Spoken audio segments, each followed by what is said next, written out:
Hi, I'm Dylan Sease, and I'm going to inform you about childhood obesity. The next time you're at the mall or somewhere where children tend to hang out, pay attention and you'll notice a startling trend that's been growing for decades and shows no signs of shrinking.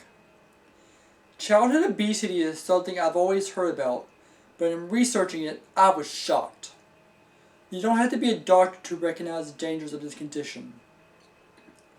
Childhood obesity more than doubles the chances of dying before the age of 55. This is your children, your siblings. This can be prevented. Childhood obesity is a condition that begins early and carries many risks in childhood and beyond. I'm going to talk about how childhood obesity starts and the mental and physical effects of it. To start, we need to get a good idea of what childhood obesity is. According to the Mayo Clinic, childhood obesity is defined as being above the normal weight for the child's age and height group. The CDC says that there are over 13.7 million obese children in the United States. These numbers have risen dramatically over the past 4 decades. Some states in the U.S. have statistically higher childhood obesity rates than others, as you can tell from looking at this map. Most of the states with the highest childhood obesity rates happen to be in the South due to the prevalence of fried foods and a lack of exercise. Now that we know what childhood obesity is, let's talk about the causes and effects. Childhood obesity begins early and carries both physical and emotional risk. Childhood obesity can be caused by many things. One of the main causes is a poor diet, lacking the proper nutrients, combined with eating too much. Too much of this and not enough of this. Another root cause of childhood obesity is a sedentary lifestyle.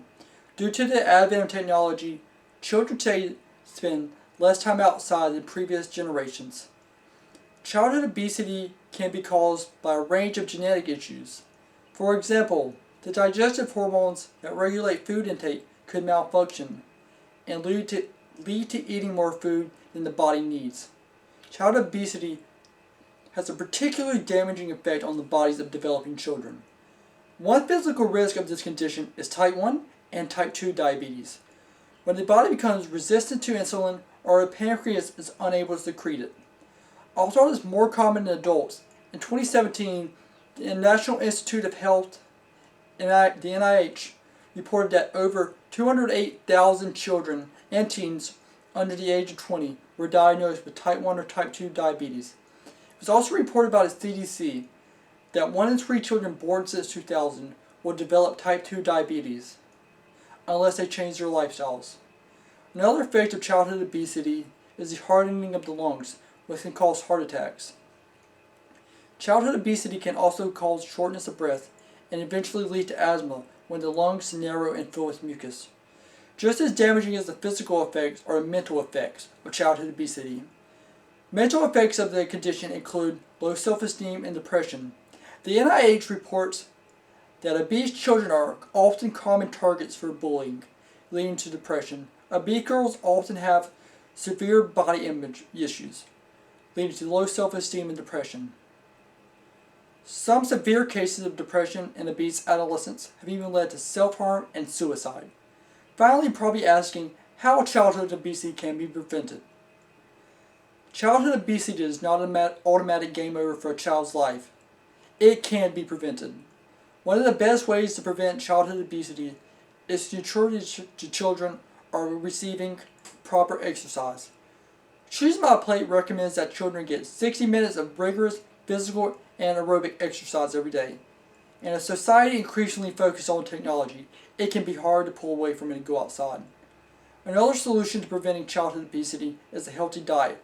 Choose My Plate recommends a diet rich in leafy green vegetables and fruits and to keep the portion sizes moderate. There are also ways to prevent obesity due to medical issues. There are therapies specifically for those suffering from obesity and medicines designed to regulate diet hormones. With a healthy diet and plenty of exercise, childhood obesity can be prevented, helping children to lead healthy and fulfilling lives. To summarize, I've talked about where childhood obesity begins and the physical and mental effects of it. I've also talked about solutions, including a good diet and lots of exercise. It's up to each and every one of us to prevent this disease and ensure a better future for the children of the world.